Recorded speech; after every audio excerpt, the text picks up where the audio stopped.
And so finding Nacho has been on par with like having an impressive breastfeeding journey. Now I feel like our future is set, like our success is set. You're listening to the Nacho Kids podcast, where we discuss all things step family related. Real stories, real people, real help. Your hosts are the creators of the Nacho Kids Method and the Nacho Kids Academy Step Family Coaching Team, Lori and David Sims. Welcome one and welcome all to episode 222 of the Nacho Kids podcast. That's right. I must add a disclaimer in this episode. There is mention of suicide. All right, so now that that's out of the way. Yeah, because you just mentioned it. What? David.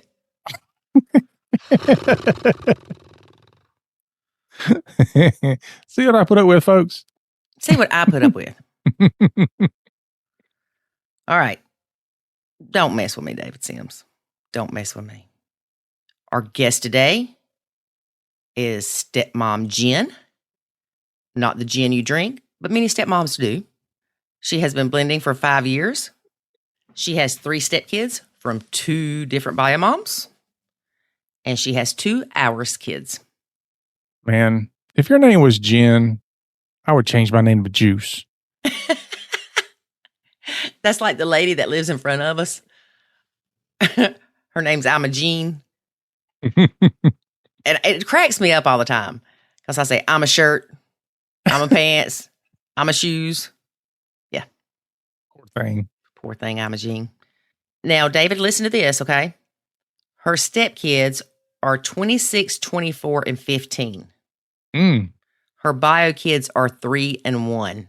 Ooh, law. Talk about her partner starting over. Man, it was tough for me to look at you and thinking, my kids were 8? The triplets were 8. Jackson was 3. I'm like, I'm going back 5 years. This is like a 5-year reset. I can't do this. But then you wrote me in. You fell in love with sweet angel Lori. Yep, you're right. I fell in love. Fell in something. I don't know what it was. That reminds me of the Princess Diana, Prince Charles thing. So when Prince Charles and Princess Diana were engaged, somebody interviewed them. And the person asked if they were in love. And Diana said, of course. And Charles says, whatever in love means. Okay. You got to give that lady some credit. Yeah, because you probably would have slapped me in the chest. I'd have punched you in the face. Ooh, Lord. I'd have broke your nose on TV. But yeah, that's just kind of crappy. But anyway. Yeah, I don't think he was ever the romantic. No, he was in love with that other lady. The Camilla lady. Yeah. Camilla. Yep. Anyway, for all our British listeners. Yeah, y'all know a lot more about this than we do. Yep. If I said it wrong, don't get mad at me. I read it off of the internet. One thing Jenn talks about is not being bitter that your role can't be what you thought it would be. I love that. Yeah. And recently, you and I have talked a lot about expectations. Haven't we, though? We have, and we're not going to get into it right now, but I've got to lower my expectations of people. Yep. I do. Yep. I really do. Yep. Mine's already at the rock bottom. So. Expectations create resentment. So really, by having expectations, you are creating your own misery. Yep. I often say people only hurt you because you have expectations of them that they didn't fulfill. That's right. All right. All right, folks, let's get to listening. Today we have stepmom Jenn. Hey, Jenn, how are you? Good. How are you? Doing good. Come on, girl. Give me some pep in that step today. I'm working on it. I done had some watermelon. We're working on it. There you go. So how long have you been blending? Oh, shoots. About 5 years. Okay. You had to think about that? I really did. You know, you always time it based on how old the oldest is. Yeah, I was going to say, is it because you're thinking, well, it feels like 130, so it's been 5. Uh-huh. And how many stepkids do you have? Three total. And how old are they? 26, 20, 24, and 15. Oh, wow, there's a big age gap there. There's 2 age gaps. We have 3 different generations in this family. Are the 3 stepkids by the same bio mom? They are not. Or not? How many bio moms you got in the picture? 2. Okay. And how many ours kids do you have? Because you don't have kids that you brought into the relationship, but you've got ours kids, right? Right. We're two ours kids, ours children, we like to call them. And how old are they? Because kids are baby goats. Yes. And how old are your children? They just turned 3 and 1. Wow. Yeah, so 3 different generations we got here. You got one right in the middle. It's pretty exciting. Yeah. It's definitely interesting. Hey. No lack of interest over here. Yes. Are you married? Sort of, like common law marriage. Okay. So you met your partner and he had 3 kids. Mm-hmm. Were you reluctant to get into a relationship with someone that had kids? I was not. You know, I've always been this person that felt like I can handle anything, you know, even Ohio. Let's go to Ohio. I mean, you know, and so I even went to Ohio. You hear me? I hear you. You went to Ohio, girl. I can't believe it. And so I was not hesitant at all. Like, not at all. You could not tell me that a blend was not as possible as any other part of a relationship. You just thought it was normal. I thought it was normal for everyone else. I never thought I would be in a blend. Mm-hmm. But I think the older I got, the more I was like, oh, well, you know what I mean? Like, this is going to happen. This is it. Yeah, definitely. So you get in this blend and you meet the kids. Mm-hmm. So at the time, the kids were 21, 19, and 10 about? Yes, ma'am. You got it. All right. And what was it like when you first met them? You know what it felt like when I used to work in outdoor education in the forest. The children, when they come to the forest, they're always like a blank slate. Mm-hmm. And then after just a week with you, you know, that's all it takes is a week with a cool stepmom. You know, they're ready to do science experiments and they want to go out in the forest in the dark. And so when I first met them, that's what they reminded me of, these children in the forest that were just like, I have no idea what's going on here. And then in my infantile mind, I was like, we're going to sing, we're going to dance, we're going to do some science experiments. Welcome to Camp Jenn. Welcome to Camp Jennifer. And it didn't go that way?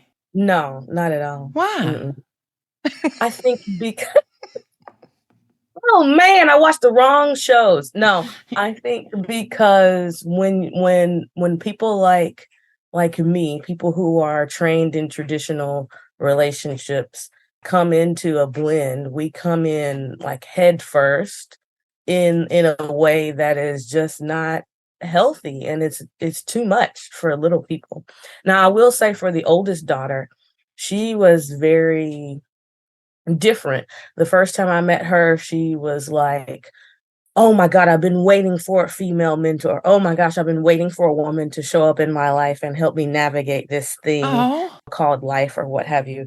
And so there's being that we have such a difference in generations, there was definitely different responses in the family. But the 10-year-old was definitely like, what do you know about Fortnite? You know what I mean? So I don't know nothing. I don't. You said there's 2 bio moms involved. Mm-hmm. Well, no, there are not 2 bio moms involved. There are 2, but they're not involved. Are either one of them involved? So one of them, I don't think she is. The other one definitely is not. Okay, so you don't think that the bio mom to the older kids is involved? Exactly. Yeah, I was going to say, how do you not know? But they're older. That's why. Yeah, because they're older and they haven't. Only one of them has lived with us, and as far as I know, she's gone, out of the picture, and they are now sort of settled in with their maternal side. So they actually live with their grandmother on their maternal side. But as far as I know, their mother is not involved with them. Don't talk about her. Yeah. So when you came into the relationship, bio mom wasn't in the picture. None of the bio moms were involved. And that's why your oldest stepdaughter's like, thank God, a woman. Exactly. A woman that's not whichever. Yeah. So did your relationship with your oldest stepdaughter, did it stay in a good place? No, it didn't actually. What happened?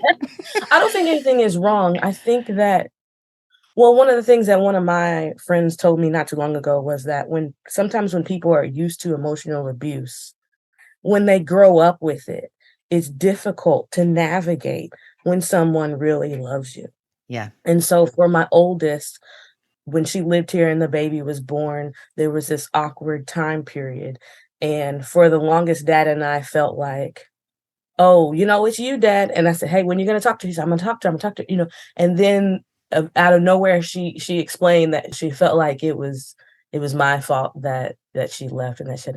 And so I thought that was kind of interesting. It kind of surprised me and Dad because we all assumed it was him. That okay. And so, and I don't think that she necessarily feels that way again, because this child is super sensitive. She's very intuitive. She very much wants guidance, right? Right. But I think it's hard for her to pass with both of her parents who have kind of shown her a different path. And then here I come, completely different, right? Yes. Completely different culture, completely different, whichever.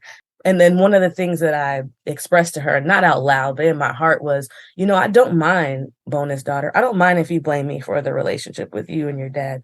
If that helps you heal and go through your process, then that's what it's going to be for now. Right. Yeah. Let me understand. She moved out and you thought it was because she was mad with Dad or didn't like Dad. Yeah. Or things didn't work out. So yeah. Cause he's like passive aggressive sometimes or whichever, Yeah. And then you found out it was you. Yeah. Well, how did you find out it was you? She sent a message to her dad with my name on it. Oh. Dear Daddy, I love you. The reason I left was mean old Jennifer. Send her this message when you can. Wow. I just told her I love her, because that's one of the things that I've learned from Nacho is like, and I think Mom taught me this as well. If you don't have something nice to say, don't say nothing. Yeah. Don't say nothing at all. I just let her know I love her. Yeah. I remember when we were seeing Dr. Butler and he said 5 positives, 1 negative. That love bank thing. You've got to have 5 positives to 1 negative. And so I remember thinking, I have nothing positive to say to these kids. And that's sad. That's how bad of a place I was in. Yeah. I don't know if I'm there anymore, because I think the more that I practice this super radical theory, right? The more it's super radical, Lori, and I really appreciate, and it's like the dirty little secret, but the more I practice it, the more I realize that I can't blame them for anything that's happened to them or you know what I mean? Yeah. Everything that they're doing or saying or feeling is sort of a regurgitation of this confusing, childhood that they've had. And so that's why I don't mind her. It's not that I don't have anything positive to say. It's that the inner Tina Turner in me wants to be like, listen. Yep. Listen. And like sing a whole song about it. Uh-huh. Well, I know with me, when I was in the midst of us struggling so badly, I didn't see what the kids were going through. All I saw was my own hurt and my own struggles. And we always grow up hearing kids are resilient. Kids are resilient. They might be in a lot of ways, but that doesn't mean that not having a mom present or their parents splitting up or a parent dying doesn't affect them, because it does. Mm-hmm. And even if you've got both parents present and you've got a kid going back and forth between homes, that's a lot to deal with too.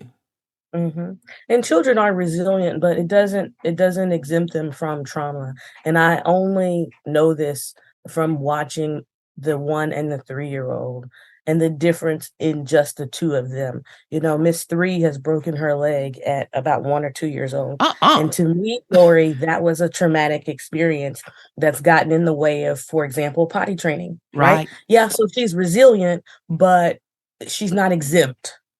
Yes. And I think I missed that for a while with them as well, because you just feel kind of attacked after the honeymoon phase. You feel like, oh, dang, you know, they're coming after me hard type of deal. And so you see everyone the same. Everyone's painted with the same brush. But it is hard to see their struggle in the beginning. It is very hard. Yeah. And I think sometimes I still struggle with that. Some of those little piddly things that we talk about often in the group, those little tiny things that don't matter. Right. They get under your skin. Mm-hmm. Well, and two, you've got a 21-year-old. And the brain, you know, we found out recently, doesn't fully develop till like 28. Hello? Yeah. And that don't include any brain cells they've killed in the meantime. That they lost in the, yeah. Yeah. But if you think about it, I got married the first time when I was 20. That should be against the law. You should have to at least have your brain fully developed before you can make these decisions. Mm-hmm. I remember saying something similar, but that's funny. Yeah. So when we talk to these kids, even if they are 21, 22 years old, and they're doing stupid things that we consider stupid, we need to remind ourselves, technically, they're still growing. Mm-hmm. And also, a lot of the stupid things they do are things that they can learn from. Mm-hmm. So it's not always best to protect them from everything, because they need to learn this stuff. When we're not here, they need to be able to handle situations. And it's just such a different relationship, Lori, when we're talking about bonus babies. It's just so different to watch them grow and to watch them develop from your starting place, and then piecing together the stories. And that's why I appreciate the idea of detaching, so that you can reattach in a way that is actually healthy for everyone, because we're just piecing together their story, the story of these children. And so Right. it's like, it's almost worse than piecing together your partner's story. Yes. Because there's a lot more to their story than your partner's. Oh my gosh. And then you hear something, you be like, I don't know if he's, Mm-hmm. you never said that before. Well, you never tell me about that. Mm-hmm. So what about stepdaughter 24? She has gone back and forth between maternal side and paternal side. She's the one who was here when we met and moved out when the baby was born. And again, you're talking about development. You know, our first baby is a girl. And I think even at 20, how old was she? 21? Mm-hmm. When the baby was born. Even at 21, I think there was still some rough feelings about I'm the baby. Another baby girl coming in. And so even for me, just watching, I'm still processing, like, oh, what did that feel like for you? Right. Was that what you were running from? And so she goes back and forth. She also has a brother on her maternal side who I believe has Down syndrome. And so she is oftentimes a caregiver for him.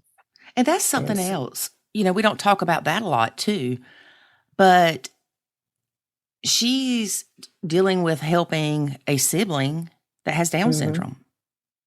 Mm-hmm. That, and I'm not saying anything negative about people with Down syndrome or any disability at all, but it's a challenge that It is. She is having the responsibility of help take care of this child. Mm-hmm.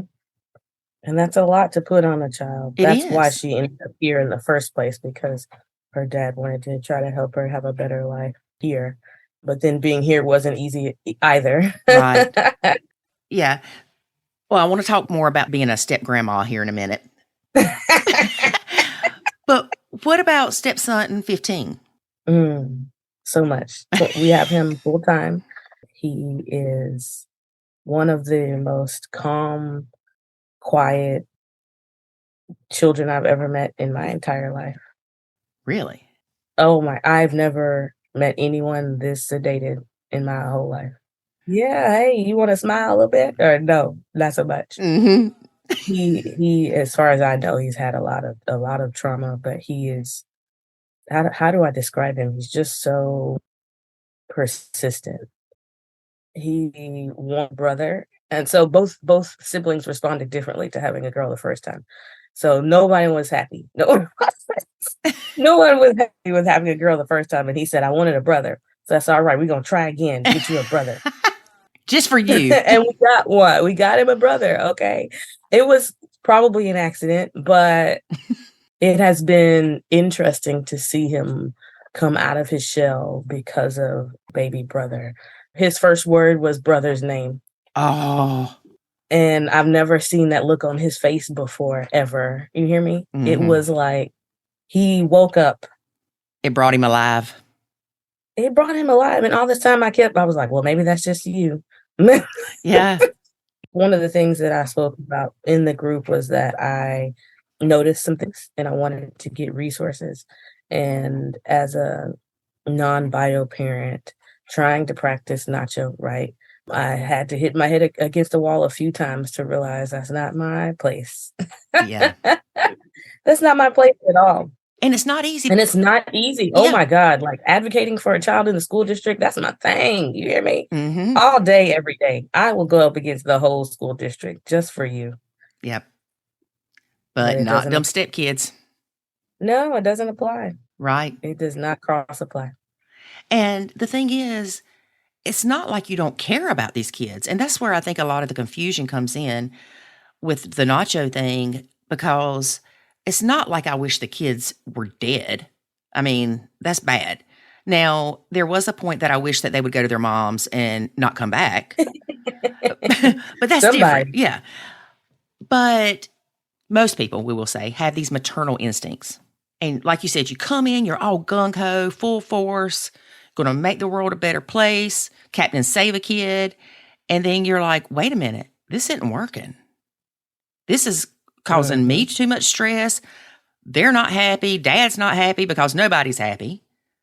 Mm-hmm. And once you realize that, hey, I can be a confidant, a mentor, an adult friend, for lack of a better word, to these kids and not parent them, you realize that's what seems to work best.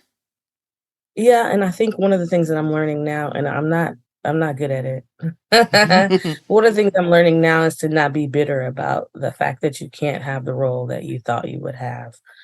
To just not be upset about it, and to just accept that that it looks different and that it feels different. And so one of the things that I realized the last time we had this tough conversation, because as you know, my family doesn't know, my dirty little secret, the nacho method, right? And so we have these conversations and it is awkward. There's some tension because I can feel that you want me to be the bio parent, right? And I remember having this epiphany and then saying to my partner, I can't be in front of you when it comes to our son. I can't be stepping on your toes and stepping over you and doing things that are going to cause tension between us, or doing things that you wouldn't do as a parent, which frankly, I don't know what all those things are still, right? I still don't know exactly how you parent. So I can't step ahead of you like I did in the beginning. Right. And it's a rough place to be, but it also feels like I'm respecting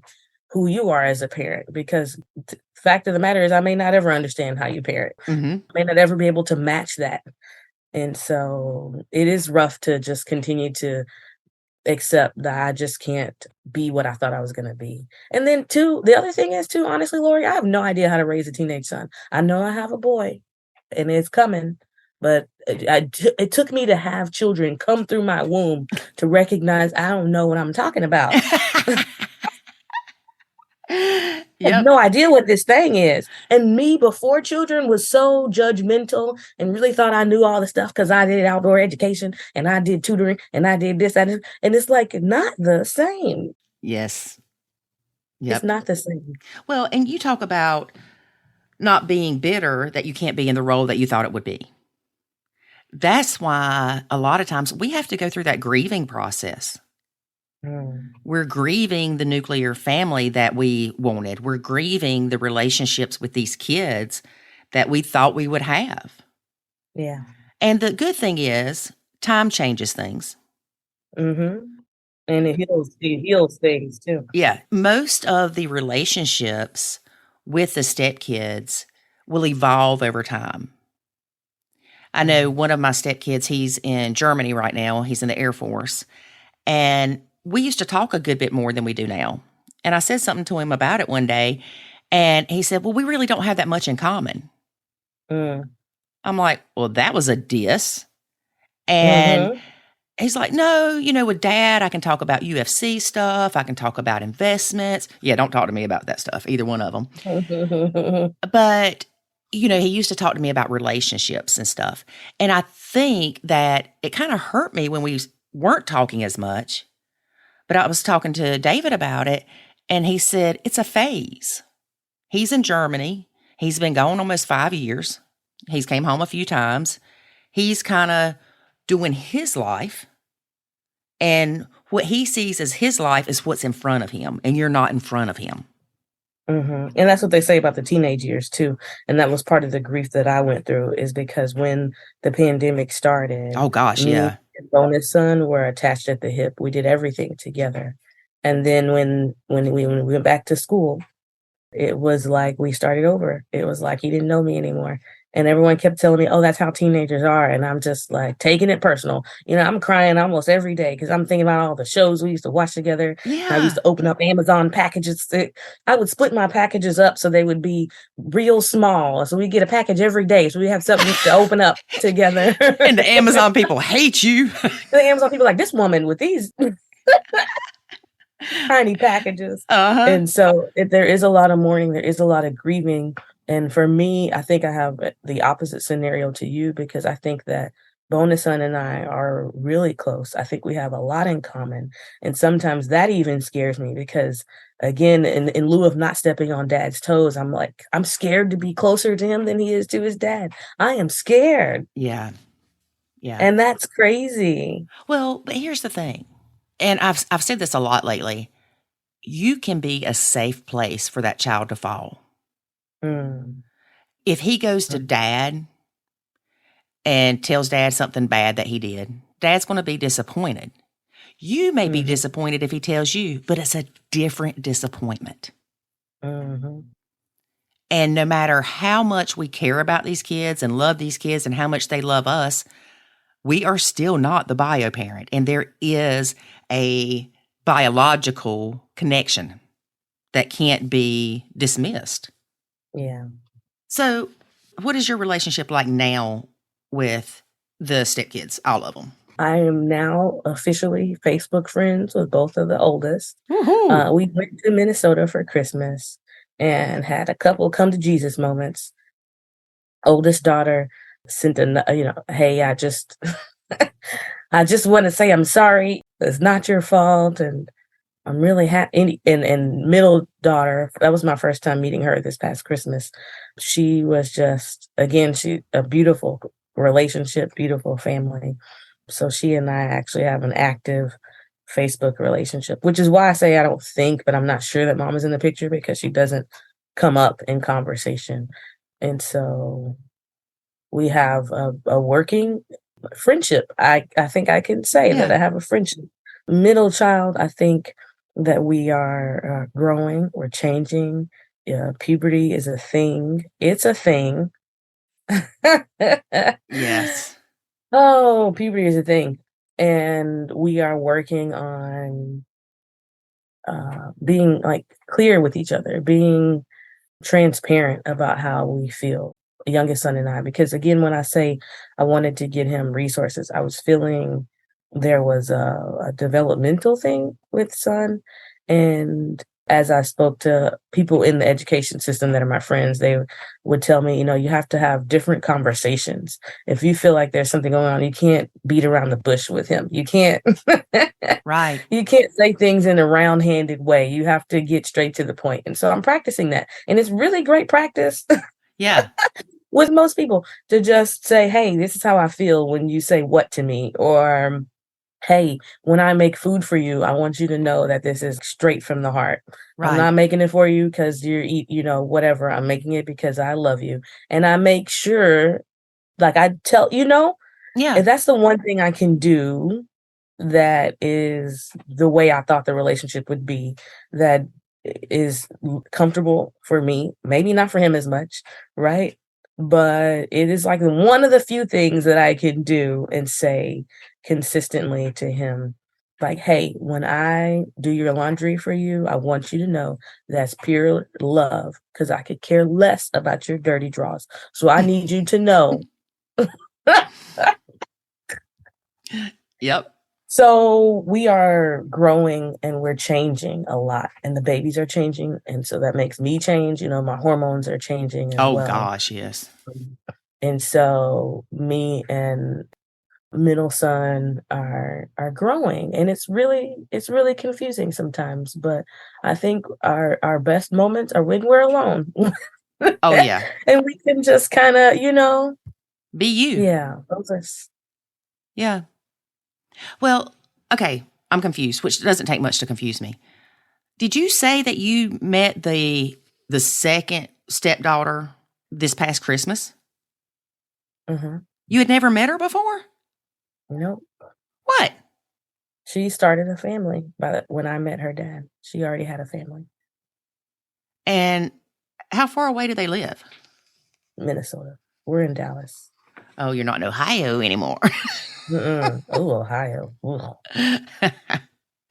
So the first time you met her, you have been married to her dad for a while, and you've got 2 kids with her dad.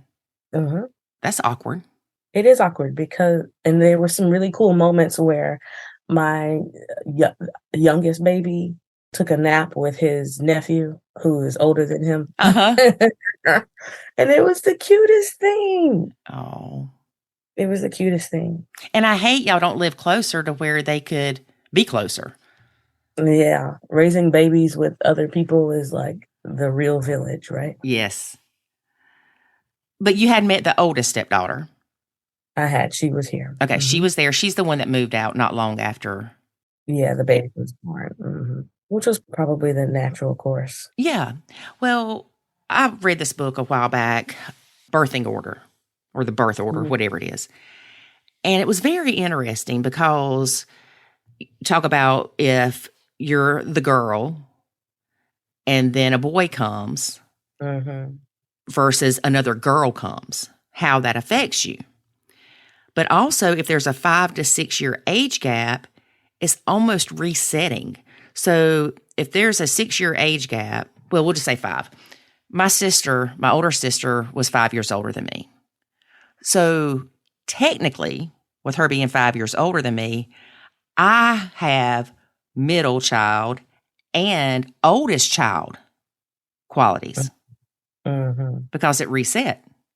And with your stepdaughter, although this baby was 20-something years younger than her, it changed her birth order a little. Yeah. She's still the oldest, but it moved her. Definitely.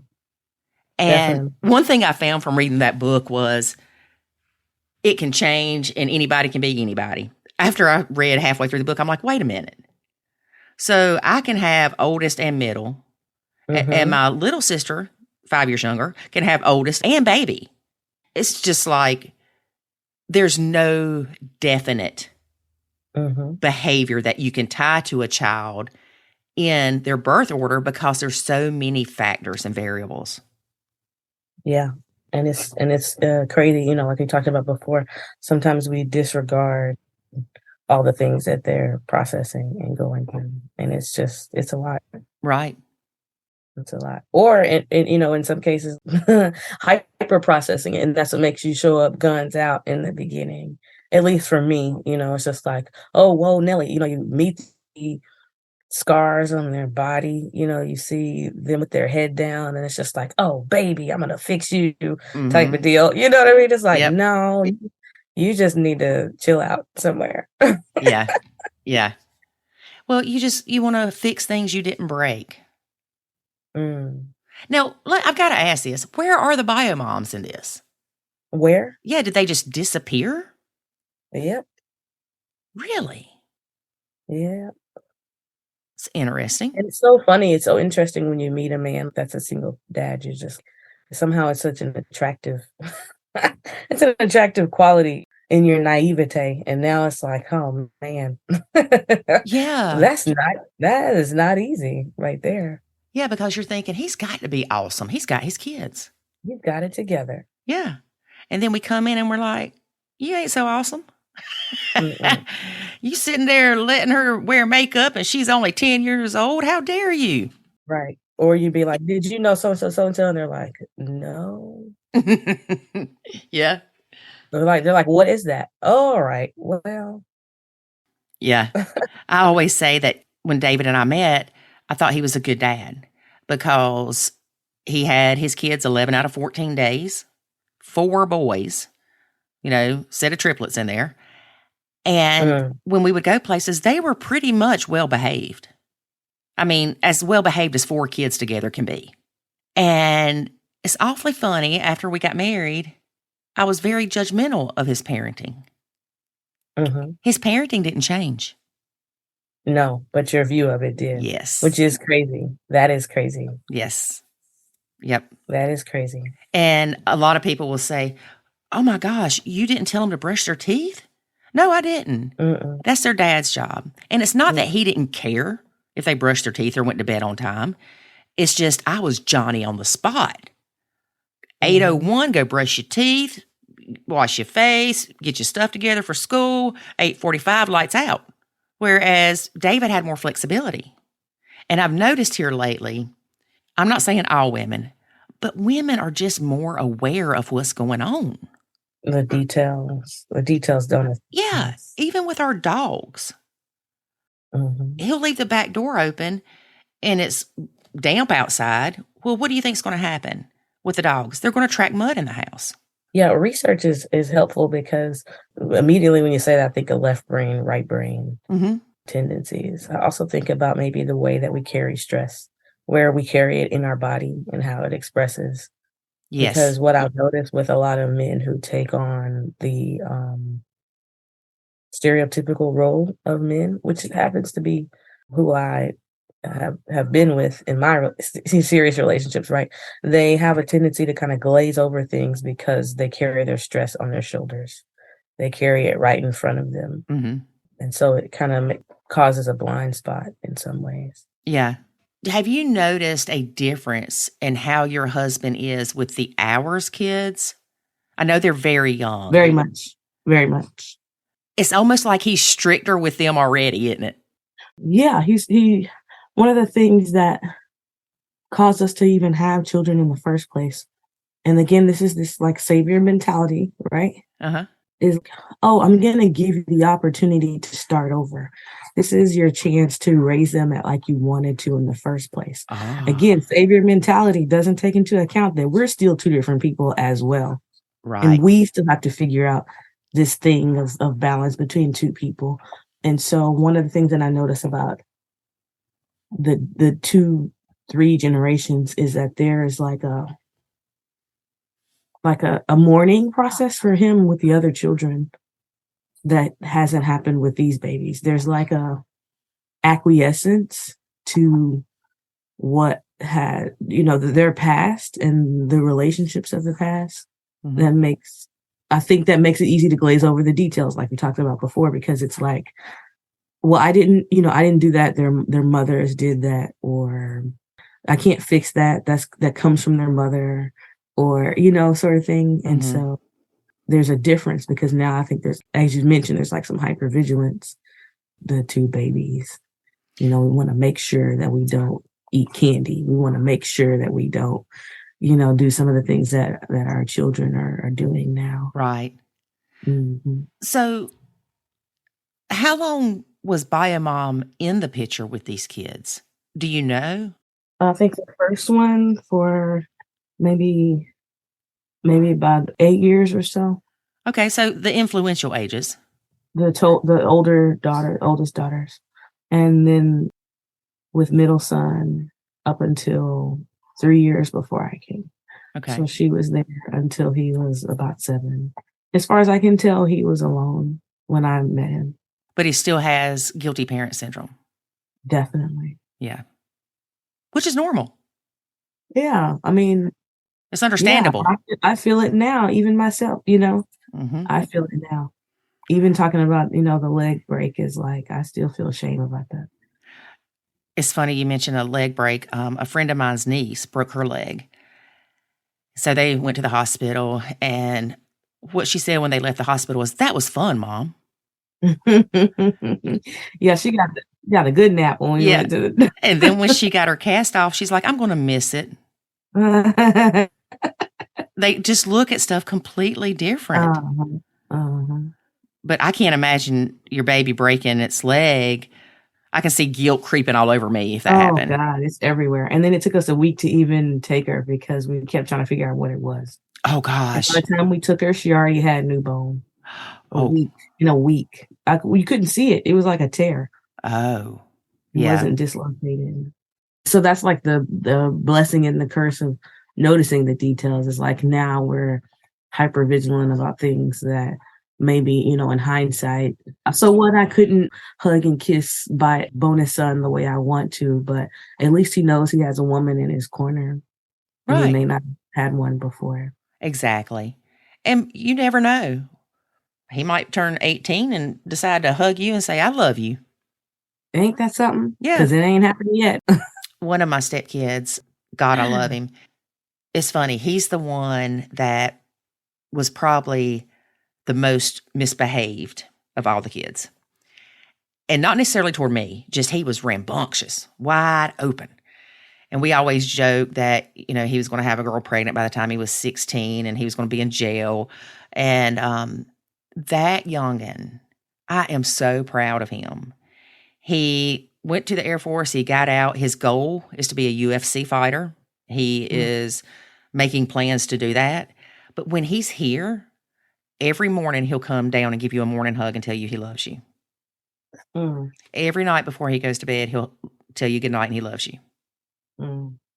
And his girlfriend's like, "Y'all hug every day?" He's like, "Yeah." She's like, "What's wrong with y'all?"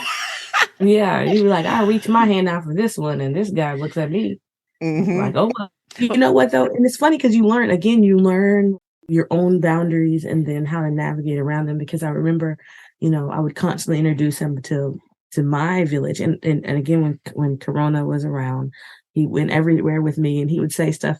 I really like listening to women's conversations, right? And I remember one of my girlfriends just came after him, right? And again, so I'm seeing these awkward tendencies, these antisocial tendencies, and she was like, "Give me a hug, little man." So I'm watching this go down. How's he gonna respond? And he just accepted it. He didn't run away. And I said, "Oh, okay. So you don't mind hugs." He's like, "Yeah, I might not mind them, but I don't like them." You don't prefer them, but yes. Okay, so I'm just watching and I'm learning from my girlfriend. She's, I hug these babies. I said, okay. So maybe if I'm really, really feeling it. Yeah. I remember David's oldest, when he came back from Japan, he got relocated to an Air Force base in state. And first time I've seen him in several years, and I hugged him. And it was awkward, I think, for both of us. Just because he's not a lovey-dovey. And now, if he comes over, sometimes I hug him, sometimes I don't. But now that other one I was telling you about, Ethan, I'll hug him 800 times a day. And that's something else we have to realize. Is that what you want? Yeah, is not. Yeah, you can't apply that to everybody like that. Your relationship with each of these kids is going to be different because they are different people. And that's something that we don't necessarily think about when we come into it. We want to paint this super broad brush across everyone, and it's not cute. And the same thing with stepmoms. You're painting that brush across stepmoms that, they need to love them like their own and take care of them like their own and all this horse crap. They're not theirs, and they know that, and you can't force it. That's crazy. And that's one of the reasons why I will continue to say that I'm really grateful for this process of shedding, false layers of ego and asking, what really is the truth. And then, where did some of these ideals come from so that they can be released for good, right? Like some of these, I'm just going to call a spade, Lori, and you can correct me. Some of these waspy ideals that have no place in real life. Right. That Brady Bunch notion or whichever, right? They have no place in the nuance of real life. And as you said before, we can see it. We see it almost immediately, but we still fight for the nuclear family, and it sets us back. Yep. And I am really grateful for a different perspective, because I literally have never heard anything like this in my whole. Well, I don't know about you, but it didn't take long for me to realize that I could use it in other areas of my life. Yeah, that is true. It helped me to calm down and not be so reactive and not be so uptight about stuff that wasn't going to matter in 5 days, 5 weeks, 5 months, 5 years. Yeah. And I bet a lot of the stuff, I know for a fact with me, a lot of the stuff that I flipped out over, none of it matters now.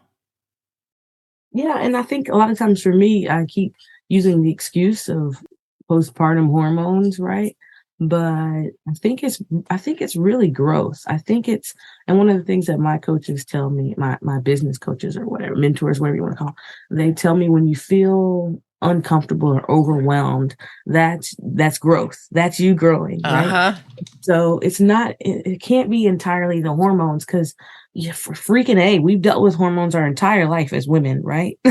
Yes. They're always moving around. Even in the full moon, we're like, "Oh, I feel really liquidy right now. Like I feel juicy." You know what I'm saying? Like every freaking full moon, we're drinking water like it's. Yep. But don't dismiss those hormones and stuff that you're going through with the baby, because they are there. They are real. Yeah, we've dealt with hormones, but maybe to a level 10, and yours are at a 14 right now. Yeah.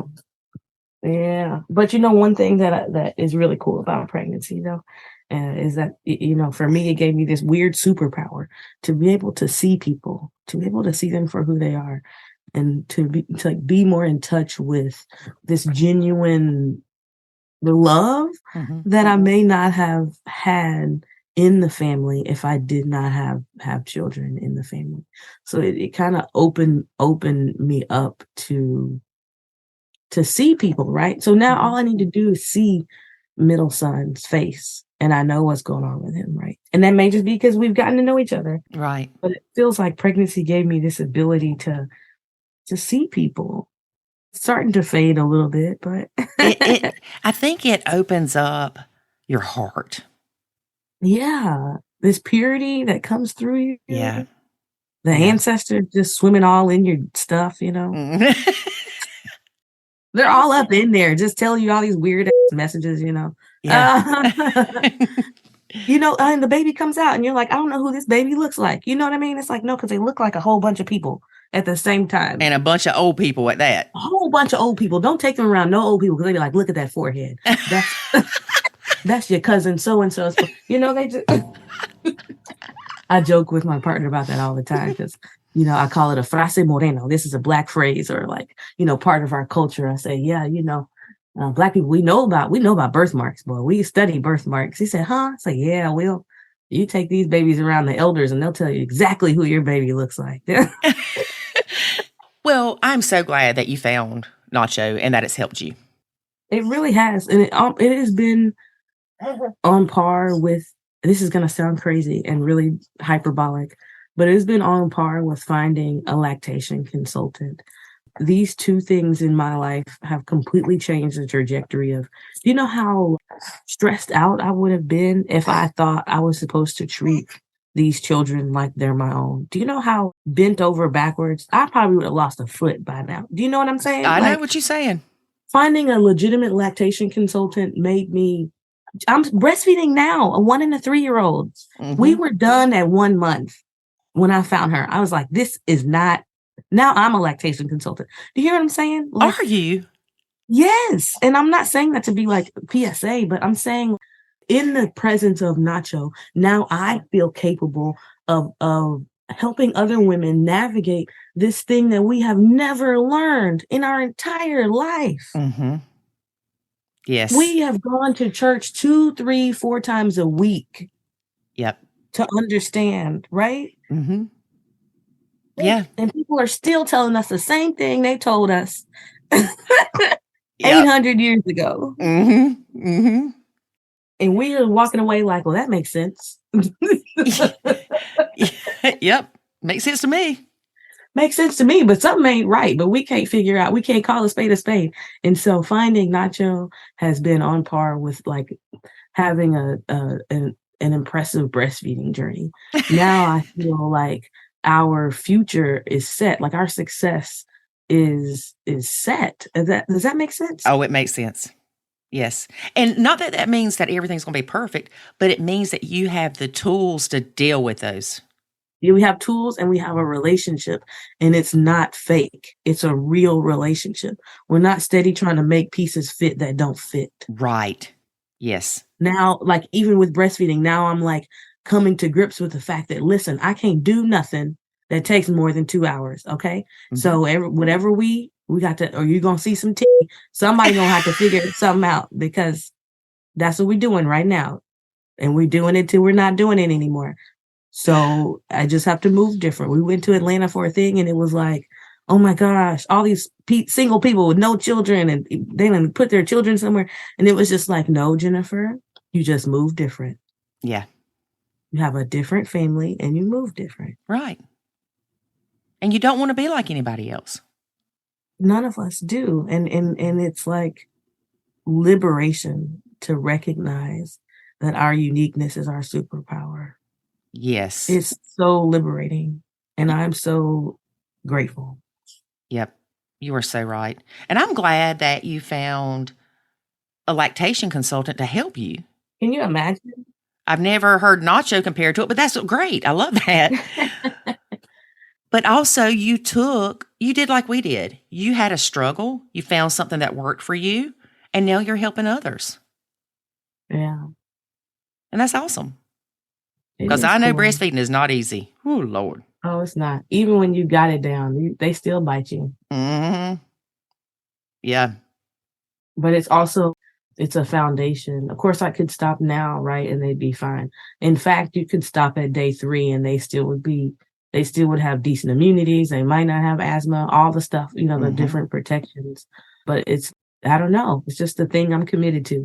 And that's one of the things that I appreciate about Nacho as well. Is like when we get to this place where we have the tools and we have the resources. And this is the part of the journey I'm in now, where I've become used to detaching. Now I get to find ways to reattach in healthy ways. Yeah, in fun ways. So for me with these babies, breastfeeding is the way that I have a healthy attachment, right? And with bonus babies, like, okay, it's summer programs. That's something I can do and not feel shame about it and not feel like it's a fight, and everyone enjoys themselves. And so I'm learning healthy attachments now, right? Right. Yeah, don't try to breastfeed your stepson. But this has been life-changing, and I'm really glad that it was something that I found before I got too out of hand, out of pocket, that it was something that I found before I became, at risk for postpartum depression. I mean, do you know what I mean? Yeah. The two things are so closely tied together, and people of the diaspora are at risk for a longer period of time. And without a net, without a safe place to learn and to process what a blended family is, I may have you know what I'm saying? Oh, I Slipped off know. the edge of sanity. Girl. Expecting and waiting on the family to show up in ways that they're never going to show up. And then you jump on Facebook and you see all these comments criticizing stepmoms because they don't have the relationship others think they should have with their stepkids and all this crap. Mm-hmm. Depression, suicidal thoughts, all that stuff is very high in stepmoms. Mm-hmm. And Or like trying to do everything and feeling beat up on by everybody. right. And then, Yeah. the divorce, and then you got the whole divorce situation, and it's like, it's funny because there was like a stay-at-home dad episode on some show, and he was explaining how we all feel stay at home. And he told whoever, right, on the show, it's like, these are the things that people get divorced for. This feeling of like being locked out of your own family, this feeling of having no value. Right. These are the things of divorce. These are the things of depression and suicide. And sometimes, and this is what I'm learning in my own business, sometimes having a counselor is just not enough. Sometimes you really need people to not sit here and tell you that they are your bio children. Because even the counselor is going to bust with that at some point. Even they're going to be like, well. Yeah. Exactly. You could just give your number to the school. No, I'm not going to do that. No. No.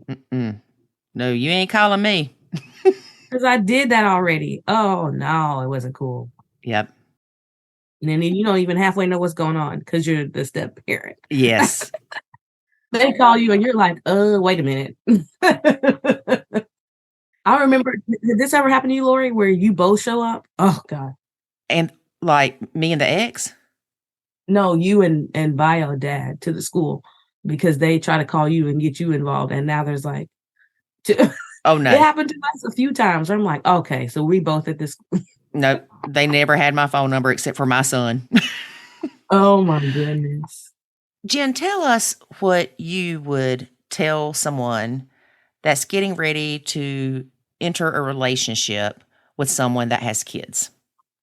That's a really good question, because I think one of the things that I was sad about is that no one gave me advice going in. But now that I'm in and I know better and I hear advice, I realize that most of the advice is not accurate. And so I hesitate to give advice, but I will say that it's not going to be as easy as some of the other things that you may have done in your life before. And that's okay. And that's okay that it's going to be a little bit confusing and complicated and emotional, because maybe that's what it's supposed to be, Well, and like you said, look at the growth that you're experiencing. I cannot tell you how many stepmom coaches that I work with or even just stepmoms that I've talked to that have been stepmoms for a while, that we talk about how much wisdom we feel like we have gained through this process. We feel like that, yeah, we've been blending for 10 years, but we've gotten 100 years of wisdom. And we feel like we've went through 100 years of pain. But the things that you're learning and the growth you're experiencing is something nobody can take away from you. No. And I wasn't this way in the beginning. I definitely was all over the place. But, these epiphanies happen, these aha moments happen, and the picture becomes a little bit more clear. And I think, especially for me, having children come through my body, having this man come through my body, like the spiritual side of me knows that this is like a forever bond. And so now I don't feel rushed. Mm-hmm. Now I know that this relationship, this family, is a long-term thing, and we can take our time with it. We can ferment it like it's good wine, right? Mm-hmm. Not bathtub wine. We can take our time with it, and we can be okay with the ebbs and the flows. Lori, we might still get a divorce. Hot dog. You know what I'm saying? You never know, honey. Fine, because our family's still a family at the end of the day. Right. And that's one of the things that, one of those aha moments is like, we are like really joined now. Mm-hmm. I see every member of this family in these babies. All of the bonus babies, their dad, aunts and uncles, I see them in these babies. I smell them in these babies. Mm-hmm. And so I didn't feel that way in the beginning. I felt rushed. I felt like we needed to represent a certain thing, right? Right. And so I think for a person coming in, I just would try to encourage them to kind of slow down a little bit, It kind of comes with the territory of the honeymoon period. And then that right when it's over, right at the right when it starts to end, there's this weird bittersweet thing that happens. Yeah, but advice is hard because most advice really sucks. Yes. Most advice really sucks. Even if we're talking about, business or other things, whichever, it's like most advice is very arbitrary. But as a long distance runner, it makes sense to me to continue to remind myself that it's a long haul. I mean, because when you're running distance, Lori, you're not giving your whole everything. You can probably fly if you wanted to, but you don't have to. Yep. Our minds are so crazy powerful. And you can convince yourself that you flew before. You can convince yourself you've climbed Mount Everest and never been anywhere near it. You can convince yourself you're an awesome stepmom and that this blend is happy and healthy and not have that resentment. When you have those feelings of resentment, you can stop them. Yeah, and that's really helpful for me because those little things that don't matter, they come up all the time. And they're always trying to, they're always trying to get into the freaking material stuff, right? The trash, the dishes, the food, the whatever, vegetables, like, changing diapers, right? Who changes that? I mean, so that is really helpful that our words are powerful all the way around, because that's something that I recently have realized about myself as well, carrying this sort of superpower, the things, and I don't mean it to sound like a Protestant preacher, but the words that come up, they have life, even if I haven't said them out loud, right? I remember we got into a disagreement and I said in my head, I hope you regret this, right? And then I thought about it and I was like, dang. Yeah. Dang. I didn't even say it out loud, but I felt it. You might as well say it out loud. Shoot. Because I swear if you think it, you might as well say it. Well, I mean, you really shouldn't say it, but yeah. Hope you regret this conversation, right? Like, yeah. But if you think about it, and it's something that I've tried to teach my son, is the power of words. We underestimate it. And look at how we talk to ourselves sometimes. Yeah. I started off talking to you saying, I wasn't a good mom because I didn't play Fortnite with my kid. I shouldn't say those negative things about myself. That doesn't make me a good mom or a bad mom. No, it's not. And that's not how life works. It's not black and white like that. It's extremely nuanced. Right. It's extremely nuanced. If he wanted you to play with him, he would have made that very clear. I'm sure. And I don't even know him, but I'm sure he would have gave you the controller or bopped you across the head with it, right? And you'd be like, what the heck? Yeah, he'd be like, play with me. Very simple. Then you'd be like, I don't like it. He'd be like, I don't care, Mom. Listen. Well, my son would say, do you not realize as a parent that you will have to do things that you don't like for the benefit of your child? He would give it to you straight up. Girl, I tell everybody, I don't know if it's because it was just him and I for so long or what it was, but he acts like the parent. A grown baby. That's what this baby's new nickname is lately. Man baby. Your little man baby. Girl, his teachers, even in kindergarten, would say, I feel like I'm talking to an 80-year-old man. But no, I always talked to him, even when he was a baby. I'd pick him up from daycare and I'd be like, how was your day? Did you have fun? And he'd be blah, blah, blah. Not even saying words. And I'm like, really? So I've always talked to him like that. I don't know if that's what it is or if it's the old soul, but yeah. I have to tell him a lot of times, I'm like, you are not the parent. That is so funny. That's part of my shameless plug about breastfed babies is that they have a higher 8% higher intelligence rate because they use their mouth. Ah, there you go. That explains it. They use them muscles and they get to working. Yep. That's a good reason to breastfeed right there. It's a decent reason. I mean, among other there's so reasons. many I find it benefits. interesting. You talk about research.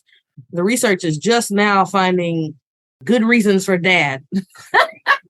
Scientific reasons for dad for breastfeeding. He's like, oh, sorry it took so long. Yeah.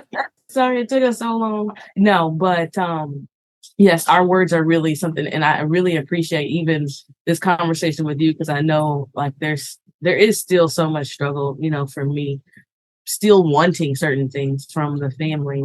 And so this conversation has been really helpful for me, because I still see, you still see this kind of vision, this kind of like idyllic Brady Bunch. Yeah, like everyone raising the babies, everyone participating. It's like a big deal. Yes. You go with your girlfriends and they're like loving all over them, and you're like, man. Yep.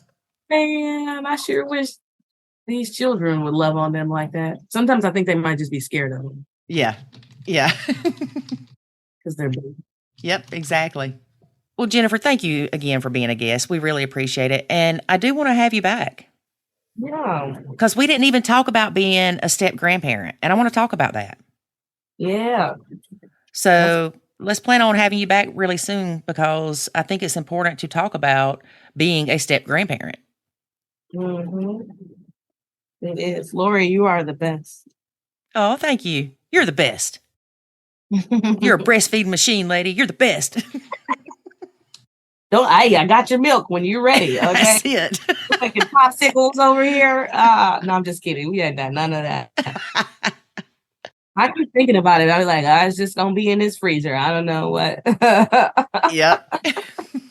Well, you have a nice remainder. Enjoy. Thank you so much again. Thank you. We had talked about at one point addressing your stepkids or acknowledging your stepkids as your stepkids, separate from your bio kids, whatever, right? Mm-hmm. And some people have asked me about me saying I'm a step grandma. Why do you say that? Well, because that's what I am. Plus, Jackson hadn't had a baby. So it distinguishes who in the family has had babies. Yeah, because if you tell somebody you're a grandma, they very easily could say, oh my God, Jackson had a kid? Yeah, he just graduated high school and he's already got a kid. Yeah. Yeah. Why not? People do it every day. I mean, it was all he could do to wait till after high school. But my dad said something the other day. He was here and he said, but it gets to the point that it doesn't matter and you love them. And I said, oh, I love them, but I'm the step grandma. That's reality. Yeah. Yeah. It's funny when people don't 100% kind of grasp the mindset shift that has to happen. Yep. And it's not easy. Nope. Honestly, it was easier to say the stepkids weren't my kids than it's easier to say that I got step grandbabies. Maybe you should say it's my stepkids' kids. Hey, there you go. My stepkids' kids. It's my stepkid once removed. Once I wish they would have been removed. Anyway. Jenn talks about before she had kids, she was very judgmental. So before she had kids of her own, she was judgmental Jenn. A judgment of what? Of other people who did have kids? Parenting, all that stuff. Oh, yeah. Yeah. Yeah. Mm-hmm. If I was a parent, I would do it this way. Well, you're not a parent. It's apparent that you're not a parent. Or, like we've said before, people will say, well, I love them like my own. And I say, oh, well, how many kids do you have? None. I love them like my imaginary kids. You can say, I love them like I think I would love my own. But then when you have your own, you'll say, Lori, I was wrong. Mm-hmm. We've had people do that too. Yep. This is what gets me. People always try to say love has to be the same across the board. That love isn't different. It is different. Mm-hmm. I love our dogs differently. I love my son differently than I do your kids. I love your kids differently. Mm-hmm. And it's okay. And the same with ranking. Oh, He loves his kids more than me. A lot of stepmoms say that. Why would you say that? It's a different kind of love. Yep. It's actually something that years ago in biblical times, they had different words for it. And so there were different types of love, different words for that different types of love. But even when the biblical books were translated, they just simply stuck the word love in there because we didn't have an English word that would map across accurately because we didn't have different levels of love. But that's something that way back thousands of years ago, that's how it was. And that's truly how it is, like you just mentioned. Mm-hmm. Like for you, I have husband love. For baby boy, I have baby boy love. For the step grandbabies, I have step grandbaby love. Yeah. I mean, if you think about it, you wouldn't look at your kid and say, I love you like my husband. That'd be gross. Yeah. When you put it in that perspective, people are like, no, that's not what I meant. Well, yeah, because it's a different kind of love, just like we were saying. Yep. Exactly. So here's the thing. You don't have to love your stepkids like your own. You don't have to love your in-laws like your own. You don't have to love anybody. Love everybody uniquely. Right. And stop trying to compare the type of love that you have for different people. All right, folks, that is our show for today. Remember to join us next week when we'll talk more about love. No, we won't. All right. But we do want to remind you that life is always good when you nacho. Thanks for listening to this episode of the Nacho Kids Podcast. Find us online at nachokids.com. Until next time, remember, life is good when you nacho.